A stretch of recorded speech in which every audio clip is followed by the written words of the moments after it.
If you have a G25 or G27 steering wheel with a shifter that looks like this, has these red buttons, you may wanna make yourself a handbrake just like this one, that presses those buttons and works as a handbrake in any game. And this handbrake is awesome if you love drifting or rallying. I'm gonna show you how this handbrake works and how I built it. So this is just so you have an idea of what you can accomplish by hand at home to make a handbrake for G27 or G25. If you want to build one for yourself, I'm gonna leave links for all the products in the description so you can easily find it. Basically, this handbrake works through purely mechanical movements. It has absolutely no wires going to the shifter, so you won't have to solder anything. This handbrake is basically a lever that turns around this axis, which is a pivot point. When you pull the lever or the handbrake, it moves just enough so that the pen tip presses the buttons. And when we pull the handbrake, this elastic returns the handbrake to its original position. By the way, this can be a set of springs, a set of rubber bands, or whatever you can find around the house. This bit pulls back the lever whenever you finish using it. I decided to use 9mm MDF planks for this project because by using this material, I would be able to cut it in several different pieces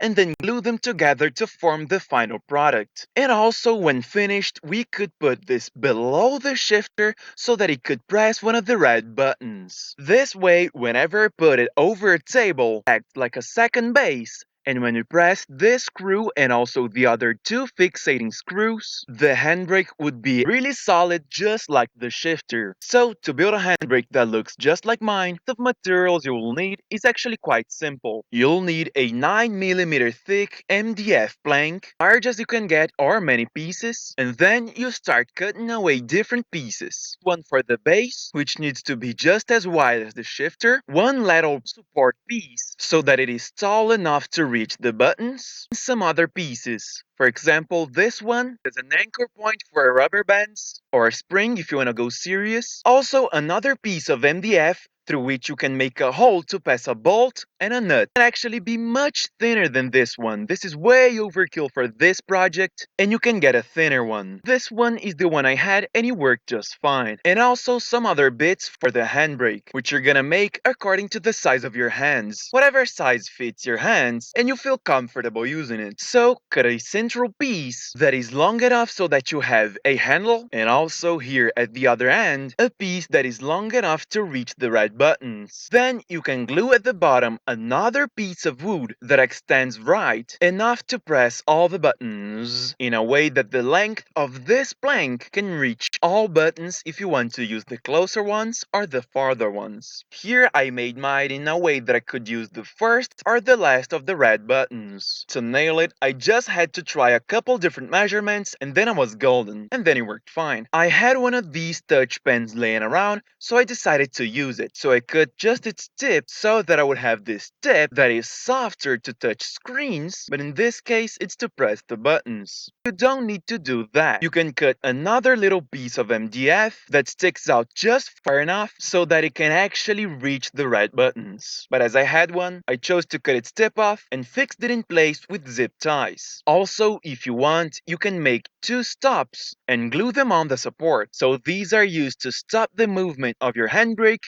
so that it doesn't go too far and maybe damage the buttons. So even if you pull really hard, it's not gonna press the button and the PCB and maybe damage it, and it's just gonna stop the movement right there with the wood. With the handbrake all complete, here are some tips that you can use while building your own. When you're gluing two pieces of wood in a 90 degrees L, in my case I had access to a laser cutter, so I used it to make one plank of wood fit the other. I made one piece have teeth and the other hole so that one could fit in the other. But you don't have to do that. Instead, you can use a little block of wood. So if you grab your two little planks of wood and glue them to a little cube or a little box shape, it can be used as a holder to glue on the base, and the other side of the box shaped piece of wood, you can glue the vertical piece. So just grab a piece of scrap wood, make a little cube, and then you glue both faces to the lateral and base planks. You could also use an L bracket. That done, you can finally make a hole through the lever and the support to pass your bolt and fix it with the nut. You can then make the handle as I said, and in this case I made it with 3 pieces of wood glued back to back, making it 27mm thick, and then I sanded it down to a smoother shape so it wouldn't hurt the hand and it would be better to use. But now thinking of it, it wasn't even necessary to do that because the force you apply is actually very low in this case, depending of course in the spring you use or the amount of rubber bands. So the way it works is actually really simple. When we position it below the shifter and then screw it down, it's fixated in this position close to the buttons. So as we pull the lever, it presses the button. Simple as that. I hope this video gave you an idea of how you can make a handbrake for drifting or rallying or whatever you fancy for your G27 or G25 from Logitech. Maybe you're gonna like one of these videos right here. If you like this video, you can click the like button, and also you can take a look at my channel for videos that are much better than this one.